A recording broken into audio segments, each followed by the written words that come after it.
Assalamualaikum warahmatullahi wabarakatuh. Sebelumnya perkenalkan, nama saya Mustafa dari program studi ilmu tasawuf semester 6 Sekolah Tinggi Agama Islam Sunan Pangandaran. Ya, sebelumnya mohon maaf dalam pembukaan video kali ini terdapat suara-suara bising karena sedang hujan sini. Ya, semoga tidak mengganggu suara saya yang akan saya utarakan nantinya. Oke, langsung saja. Dalam kesempatan kali ini saya akan membahas sedikit tentang gerakan Islam kontemporer di Indonesia.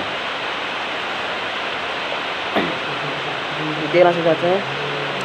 Sejarah perkembangan Islam di Indonesia itu pergerakan telah berlangsung selama 13 abad lamanya, yang menunjukkan ragam perubahan pola, gerakan, dan pemikiran keagamaan sering dengan perubahan sejarah bangsa. Keragaman demikian juga dapat melahirkan berbagai bentuk studi mengenai agama Islam di negeri ini yang dapat dilihat dari berbagai sudut pandang. Islam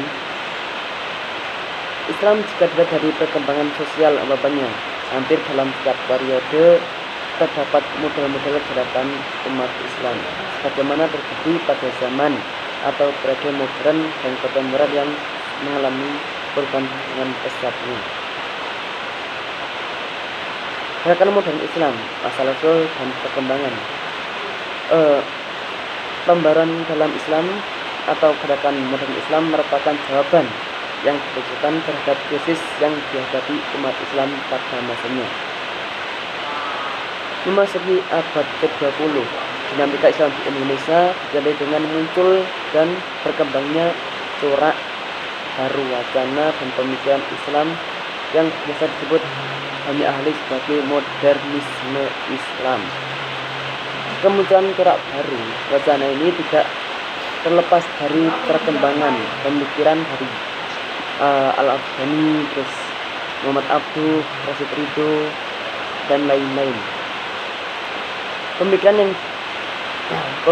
yang dikembangkan para tokoh-tokoh ini telah memberikan stimulus global bagi kemunculan gerakan modernisme Islam di berbagai kawasan dunia, termasuk Indonesia sendiri.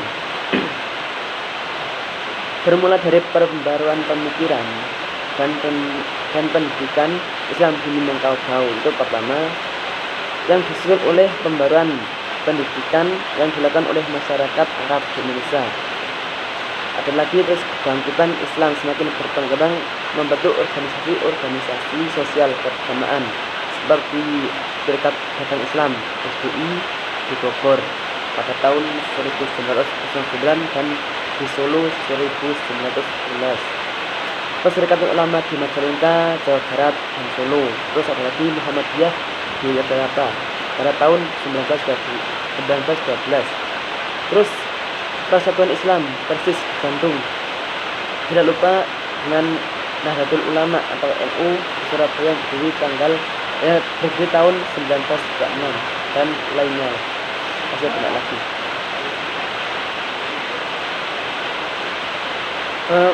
Organisasi sosial keagamaan Islam dan organisasi yang didirikan kaum prasajar di atas menandakan tumbuhnya benih-benih nasionalisme dan pengertian modern. Namun, kebanyakan anggota masing-masing saling berhadapan sebagai dua belah pihak yang walaupun dalam banyak hal dapat bekerjasama dan mungkin seringkali bertentangan.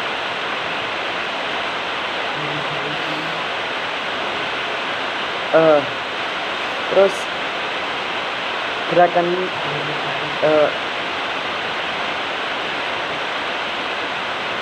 mana ya?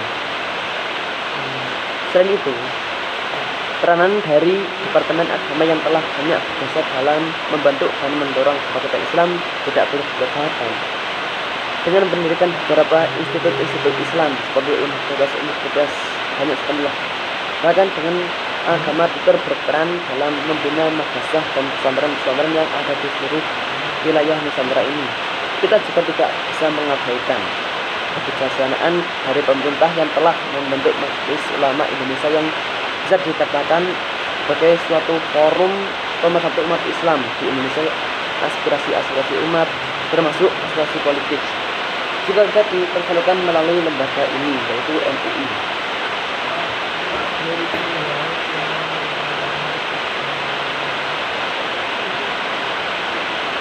Gerakan Islam kontemporer di Indonesia itu para ilmuwan sosial melihat agama sebagai sebuah sistem nilai melalui satu atau dua strategi. Yang pertama memahami sebagai fenomena mental, sedangkan yang kedua memahami sebagai fenomena sosial. Yang pertama berkaitan dengan keyakinan, dan yang kedua lebih memahami agama sebagai sebuah kelompok sosial yang menunjukkan identitasnya masing-masing.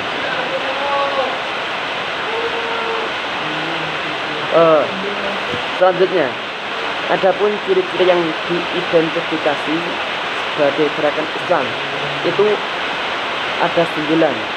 Di antaranya yang pertama itu bersifat Islami. Terus yang kedua bukan merupakan ekspor dari suatu negara muslim atau kegiatan ekstrakurikuler negara muslim lainnya. Yang ketiga itu wataknya bersifat anti penindasan dan gerakannya merupakan tugas keagamaan. Yang keempat tidak bersifat rasisme, nasionalisme, sistem kelas, sekuler, dan materialisme. Yang kelima bersifat global. Gerakannya bersifat global yang melebihi waktu dan ruang. Yang keenam, gerakan Islam bersifat revolusi massa. Yang ketujuh, gerakan ini adalah gerakan positif yang berporos pada diri sendiri. Nah, terus yang ke-8, gerakan didasarkan pada ideologi revolusioner. Yang terakhir ke-9, karena gerakan Islam merupakan gerakan sebuah umat semesta, maka musuh-musuhnya juga bersifat global seperti kapitalisme, internasionalisme, Zionisme, materialisme, atau ateisme.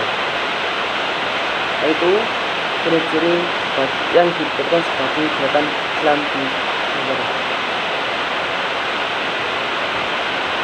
Wacana politik Islam di Indonesia dijumpai beberapa terminologi untuk menggambarkan berbagai varian dan strategi.